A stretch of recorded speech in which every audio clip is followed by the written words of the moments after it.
दोस्तों जो अपना अगला कंपोनेंट है दैट इज सेंटिलेशन क्रिस्टल्स। ठीक है, मैंने इसके बारे में आपको पहले बता दिया थोड़ी बहुत, वही है, थोड़ी डीप में देखेंगे पर आप। तो सेंटिलेशन जो क्रिस्टल्स होते हैं बेसिकली इनका काम क्या होता है, यहाँ पर देखो ये जैसे ये जो क्रिस्टल है ये सेंटिलेशन क्रिस्टल है, किसका बना होता है आपका आपका थैलियम एक्टिवेटेड सोडियम आयोडाइड का। ठीक है, जो ये बीच में रेशियो टाइप का ऑप्शन है इसे हम एक्टिवेटेड बोलते हैं दोस्तों। तो ये क्या है आपका यहाँ पर, हाँ यहाँ देख लो आप, थैलियम एक्टिवेटेड सोडियम आयोडाइड का जो है क्रिस्टल्स इसमें मोस्ट कॉमनली यूज किया जाता है, मतलब यही यूज किया जाता है। ठीक है, अब क्या हुआ फॉर एग्जाम्पल कि यहाँ पर गामा रेज आई। ठीक है, ट्रैकर डालता है, ट्रैकर से गामा रेज आई, गामा रेज में इस क्रिस्टल पर उन्होंने इंटरेक्ट करा, देन क्रिस्टल पर उन्होंने इंटरेक्ट करा तो यहाँ से एक विजिबल लाइट कन्वर्ट हुई।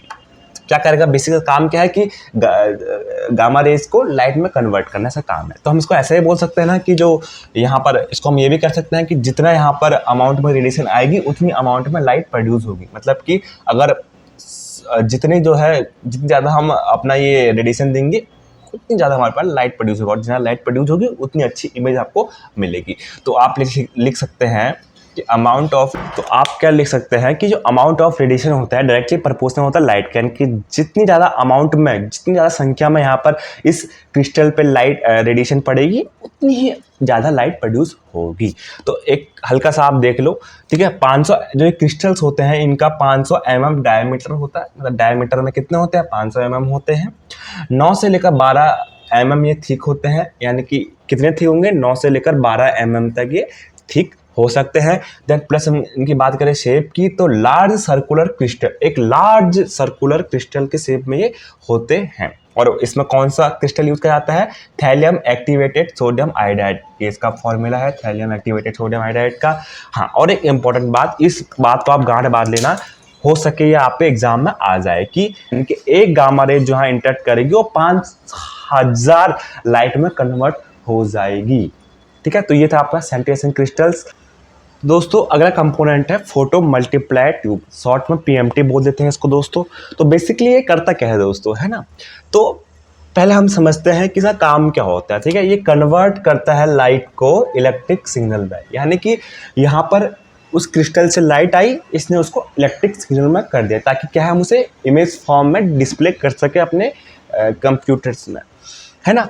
प्लस क्या करता है, जो कुछ कमजोर सिग्नल्स होती है उनको एम्पलीफाई करता है, बड़ा हुआ देता है, उनको ज़्यादा कर देता है। मान के चलो कि अगर एक सिग्नल होगी तो उसको 5-6 सिग्नल में कन्वर्ट कर देगा और उसकी ताकत बढ़ा देगा, ताकि क्या है अच्छी इमेज क्रिएट हो, इमेज में कोई गड़बड़ ना हो।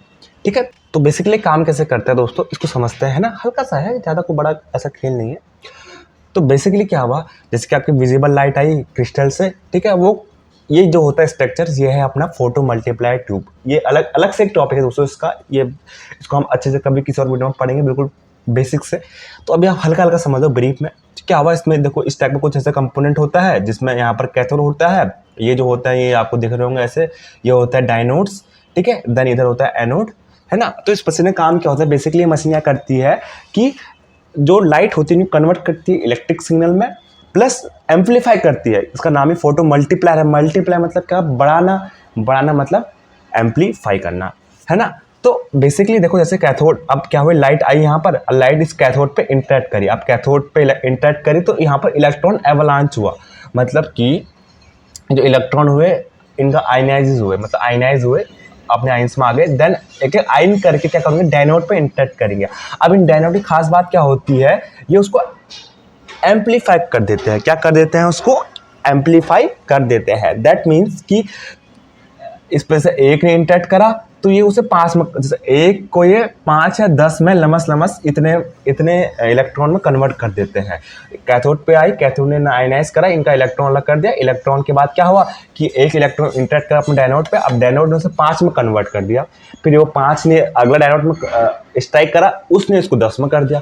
फिर उन्होंने उसमें करा, उसने उसे 10 से 15 में कर दिया, फिर 15 से 20 हो गए। देन लास्ट में एक क्लस्टर बन गया, एक गुच्छा बन गया इन इलेक्ट्रॉन्स का। अब जब इलेक्ट्रॉन्स अपने एनोड में इंटरेक्ट करते हैं, आपको पता है जैसे कि अपने एक्स ट्यूब में होता है, इलेक्ट्रॉन एनोड पे स्ट्राइक करती है तो वहां से क्या प्रोड्यूस होती है, अपनी एक्स-रे प्रोड्यूस होती है। इस टाइप से जब इलेक्ट्रॉन यहाँ एनोड पे ये जो क्लस्टर है, एक बहुत बड़ा गुच्छा जो है एनोड पे इंटरेक्ट करेगा तो वहां से प्रोड्यूस होगी आपकी इलेक्ट्रिक सिग्नल।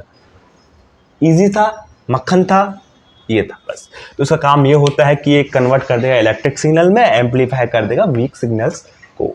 बेसिक था दोस्तों। अपना अगला कंपोनेंट है पोजिशनिंग एंड स्विमिंग सर्किट। यानी कि अब ये क्या चीज़ है, अब आपको नाम से पता चला है पोजिशनिंग, यानी कि किसी पोजिशनिंग को डायग्नोस करेगा, उसकी पोजीशन, उसका क्या पोजीशन है उसको निकालेगा। तो ठीक है, इस टाइप से आपको पता है कोई भी सिग्नल्स हैं इस टाइप से आते हैं, इलेक्ट्रिक सिग्नल है तो इस टाइप से आएंगे, या तो ये एक्स एक्सेस हो गया, ये वाई एक्सेस हो गया। ठीक है, थोड़ी टेढ़ा बन गया, एडजस्ट कर लेना। तो बेसिकली अब क्या करेगा, इनकी पोजिशनिंग बताएगा। मतलब ये एक्स जो एक्सेस है ये क्या करेगा, लैटरल इन्फॉर्मेशन लेके आएगा, है ना। वाई एक्सेस क्या है, अप एंड डाउन का इन्फॉर्मेशन लेके आएगा। तो बेसिकली जो इस सिग्नल्स में जो भी एक्स और वाई एक्सिस है उनकी पोजीशन कहाँ है उसका पता लगाएगा कि यार वाई जो एक्सेस है वो कहाँ पर है, वाई एक्सेस कहाँ है। क्योंकि देखो जो एक्स एक्सेस होता है लैटरल, क्योंकि देखो इस टाइप से होता है ना, ये एक्स हो गया और ये वाई एक्सेस हो गया। अब जो ये एक्स एक्सेस है तो इस टाइप्स को है, मतलब लैटरल साइड को है, तो ये जो लैटरल साइड में जितने भी इंफॉर्मेशन होगी उस तस्वीर की वो निकालेगा। और जो ये वाई एक्सेस है यानी कि अप ऊपर की तरफ का जो एक्सेस है, ये अप एंड डाउन की जो इंफॉर्मेशन है उसको लेके आएगा। तो इन दोनों की पोजीशन को पता लगाएगा आपका ये कंपोनेंट। और अब स्विमिंग सर्किट क्या है, अब देखो कि हम क्या करते हैं। बेसिकली जो ये एक्स एक्सेस होता है प्लस वाई जो एक्सेस होता है, इन दोनों को जोड़कर एक तीसरा एक्सेस बनता है जिसे हम बोलते हैं जेड एक्सेस। क्या बोलते हैं, जेड एक्सेस बोलते हैं। तो बेसिकली जेड एक्सेस, इन दोनों को जोड़ेंगे हम, एक्स और वाई एक्सेस को, मतलब लेटरल इंफॉर्मेशन और अप एंड डाउन की इंफॉर्मेशन को जोड़कर एक तीसरा एक्सेस बनता है जिसको हम बोलते हैं जेड एक्सेस। क्या बोलते हैं, जेड एक्सेस, बोलते हैं जेड एक्सेस बोलते हैं। अब ये जेड एक्सेस क्या होता है, ये दोनों तो कंप्यूटर से कंट्रोल हो जाते हैं, कंप्यूटर्स में आ जाते हैं इजीली। बट ये जो जेड एक्सेस होता है इसको हम PHA में भेजते हैं। PHA मतलब pulse height analyser, pulse height analyser. यानी कि क्या एनालाइज करेगा ये, जेड एक्सेस क्या बताती है, जेड एक्सेस बताती है एनर्जी को। किसको बताती है, एनर्जी को बताती है। ये दो तो आपकी पोजिशनिंग बता रहे थे कि यार इस साइड क्या था उस साइड क्या था। और जेड एक्सेस है ये उसके एनर्जी बताई कि जो वो इलेक्ट्रिक सिग्नल्स है उसकी एनर्जी कितनी है, उस जगह पर एनर्जी कितनी है, उस जगह पर एनर्जी कितनी है, वो कौन बताएगा आपका, जेड एक्सेस बताएगा। जिसको हम कहाँ से एनालाइज करेंगे, PHA से। तो अगला हम देखते हैं PHA क्या होता है। दोस्तों अपना अगला कंपोनेंट है पल्स हाइट एनालाइजर। ठीक है, बेसिकली ये जो जेड एक्सेस था, जेड एक्सेस की जो पल्स थी उसकी एनर्जी को पता लगाएगा। ठीक है, तो इसका काम क्या होता है, पहले हम इसका फंक्शन देख लेते हैं। पहला कि फंक्शन क्या परफॉर्म करता है, ये डिजायर्ड एनर्जी को अलाउ करता है। मतलब एक निश्चित, जो हमने सुनिश्चित करी एनर्जी कि हाँ इतनी एनर्जी होनी चाहिए, इतनी एनर्जी जानी चाहिए, ये डिजायर्ड एनर्जी है, ये इमेज फॉर्मेशन में काम आएगी, उतनी ही एनर्जी को ये अलाउ करता है।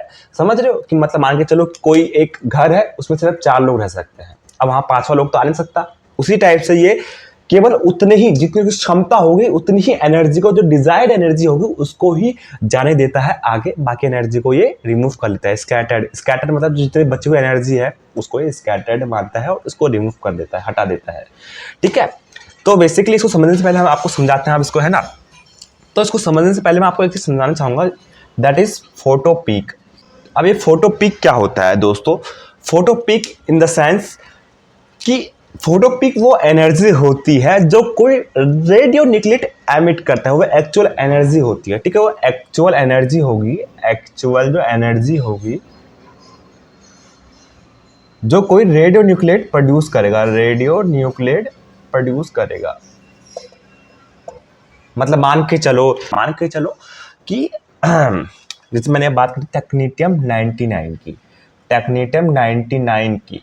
ठीक है, ये इसकी जो फोटो पीक है, मतलब कि कितनी एक्चुअल एनर्जी प्रोड्यूस करता है, जो एक्चुअल गामा रेज प्रोड्यूस करता है, तो वो कितनी कर रहा था, 140 किलो इलेक्ट्रॉन वोल्ट कर रहा था।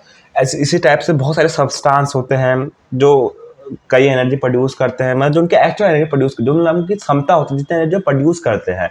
ठीक है, जैसे टेक्नीटियम 99 है वो 140 किलो इलेक्ट्रॉन वोल्ट की एनर्जी प्रोड्यूस करता है। इसको हम बोलते हैं फोटो पीक, यानी कि जो किसी रेडियो न्यूक्लिड द्वारा एक्चुअल जो एनर्जी जो प्रोड्यूस करता है उसको हम क्या बोलते हैं, इमिट करता है, प्रोड्यूस करता है, उसको हम क्या बोलते हैं, उसको हम बोलते हैं फोटो पीक। ठीक है, अब जो ये है अपना पल्स हाइट एनालाइजर, इसमें एक फॉर्मूला काम करता है, that is plus minus 10 window क्या करता है, प्लस माइनस 10% विंडो। ये फॉर्मूला में काम करता है बेसिकली, मतलब कि फॉर एग्जाम्पल टेक्निकम 99 ले लिया। अब मैंने क्या बात करी कि इसका जो फोटो पीक है 140 kb है, मतलब इतनी एनर्जी को प्रोड्यूस, इतनी एनर्जी को इमिट करता है, ठीक है, 140 kb को प्रोड्यूस करता है टेक्निकम 99। 10 प्लस माइनस 10% विंडो मतलब क्या होगा, अब 140 का अगर आप 10% निकालेंगे तो लमस लमस 14 होता है। निकाल के देख लीजिए, 140 का अगर 10% निकालेंगे आप, है ना, पहले के 10% देख लो तो कितना होगा, 140 का 10% वो होगा 14, ठीक है। तो अब क्या करो कि जो 14 है 140 में प्लस कर दो 14, 140 में माइनस कर दो 14, तो कितना होगा, जैसे आपने अगर 140 में 14 करा तो ये हो जाएगा 145 हो जाएगा। इसमें आप अगर माइनस करोगे तो 126 हो जाएगा। मुझे पता आपकी मैथ स्ट्रांग नहीं है, मेरी भी उतनी स्ट्रांग नहीं है, तो बेसिक है ये, आप पॉज करके कर लेके देखना, इतना ही आएगा इसका आंसर, ठीक है। तो अगर आप पहले, इसका मतलब क्या है, इसको समझो कि पहले आपको उसका 10% निकालना है। कोई भी एनर्जी है, मान लीजिए कोई सब्सटेंस है, ठीक है, वो 50 की क्या करता है, एनर्जी प्रोड्यूस करता है, तो उसका 10% निकालेंगे पहले, फिर उस जो 10% निकलेगा उसका, मान के चलो यहाँ पर 140 का मैंने 10% निकाला, फिर 10% निकाल के कितना है 14 आया। अब जो 10% है इससे मैं इसे प्लस और माइनस कर दूंगा, वो मैंने यहाँ कर दिया, तो आंसर कितना आया 145 और 126 आया। तो हमें इसकी डिजायर्ड एनर्जी मिल चुकी है, यानी कि कम से कम 126, अधिक से अधिक 154 होनी चाहिए। चलो इसे ग्राफ से समझते हैं। दोस्तों मान के चलो मैंने एक लाइन खींच दी बीच में, है ना, तो बेसिकली देखो क्या है यहाँ पर, ये जो सेंटर है हमने सेंटर मान लिया, तो सेंटर कितना प्रोड्यूस करा था अपना टेक्निकल 99, वो 140 करा था, तो ये क्या होगा, सेंटर हो जाएगा, मतलब ये बीच में हो जाएगा। अब सबसे कम कितना था, हमने माइनस करा था ना, 40 में आपने माइनस करा था 14 को, तो कितना हो रहा था आपका, ये हो रहा था लमस लमस आपका 126, ठीक है। और अधिक से अधिक कितना हो रहा था, 154 हो रहा था। तो इस टाइप से ग्राफ बन गया आपका, स्केल बन गया आपका, है ना। तो अब मान के चलो कि मैंने कहा यार कि मुझे बताओ कि मैंने 2-3 एनर्जी दे दी कि मेरे जो एनर्जी है, जो मैंने अभी जेड एक्सिस में एनर्जी आ रखी है, एक एनर्जी मेरे पास आई 130 आई, एक आई मेरे पास 120, एक आई 90, एक आई मेरी 150, ठीक है, एक आई मेरी 142। तो इसमें से एक्सेप्टेबल वैल्यू क्या, इसमें से कौन कौन सी एक्सेप्ट होगी और कौन कौन सी रिजेक्ट होगी, और जो एक्सेप्ट होगी उसको मैं बेसिकली बोल दूंगा क्या, अपने काउंट। तो कितने काउंट होंगे, यानी कि एक्सेप्ट कितने होंगे और कितने रिजेक्ट होंगे, बताओ। सबसे पहले देखते हैं 130, तो 130 आ रहा है इसके अंदर, 26, 27, 28, 29, 30, यस, ये क्या है, एक्सेप्ट होगा, तो काउंट 1 हो गया।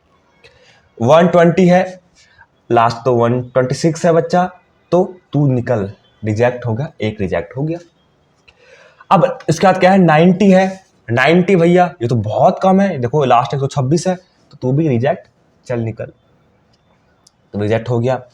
अगला है 150, 51, 52, 54, लास्ट है, तो ये भी क्या हो जाएगा, एक्सेप्ट हो जाएगा, तो एक और काउंट मिल गया भैया, ठीक है।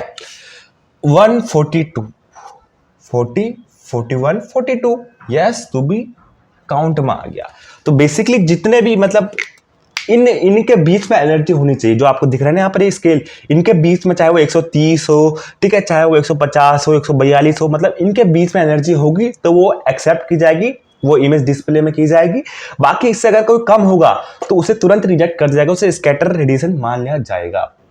दोस्तों हम ऐसा क्यों करते हैं कि इसको रिजेक्ट कर रहे हैं, इससे ज़्यादा एनर्जी को रिजेक्ट कर रहे हैं, सॉरी इससे कम एनर्जी को रिजेक्ट कर रहे हैं, ज़्यादा एनर्जी को एक्सेप्ट कर रहे हैं, हम ऐसा क्यों करते हैं, क्योंकि देखो अगर मान के चलो कि 90 एनर्जी, 90 क्या है, पल्स की एनर्जी है, अगर हमने इसको अलाउ कर दिया, बाकी सब तो अपने नॉर्मल एनर्जी में होंगे ना, मान के चलो हमने कोई कम एनर्जी को अलाउ कर दिया 90, और बाकी सब 140 है, मतलब हाई एनर्जी के हैं।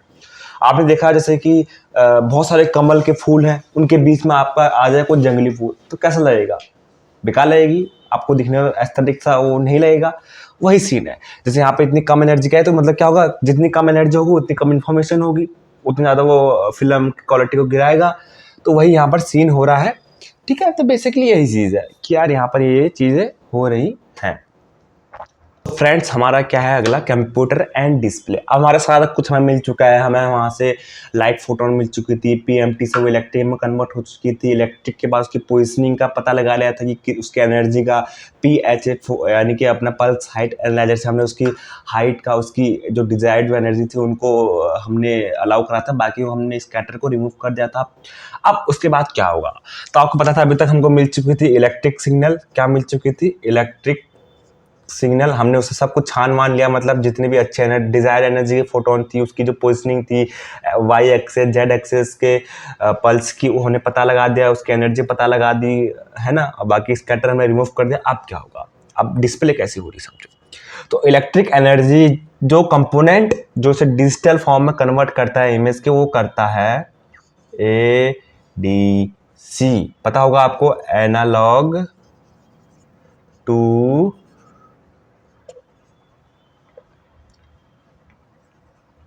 Digital converter. तो एडीसी क्या करता है, जैसा आपको नाम से पता चल रहा है कि एडीसी एनालॉग मतलब कोई भी सिग्नल्स, ये इलेक्ट्रिक सिग्नल है, डिजिटल मतलब को डिजिटल में कन्वर्ट कर, डिजिटल मतलब कि इमेज के फॉर्म में। तो यहाँ से जो है इमेज आपके डिजिटल में कन्वर्ट, डिजिटल फॉर्म में कन्वर्ट हो जाती है, डिजिटल सिग्नल में कन्वर्ट हो जाती है, तो आपका एज अ इमेज आपको डिस्प्ले हो जाती है आपके कंप्यूटर सिस्टम पे। ठीक है। बाकी इसके अलावा जो है इसमें 128 इंटू 128 का पिक्सल्स होता है इसकी इमेज का, है ना। आज की वीडियो में इतना ही दोस्तों, हमने आज कंप्लीट गामा कैमरा को समझ लिया। मानता हूँ वीडियो लंबी है, पर उम्मीद करता हूँ आपको समझ में आ गई होगी। समझ में आई है तो वीडियो को लाइक करना आपका फर्ज बनता है, चैनल सब्सक्राइब कर दीजिए इसी तरह की वीडियो के लिए, और बाकी सपोर्ट दिखाइए ताकि हम रेगुलर वीडियो अपलोड कर सके। बाकी थैंक यू फॉर वॉचिंग।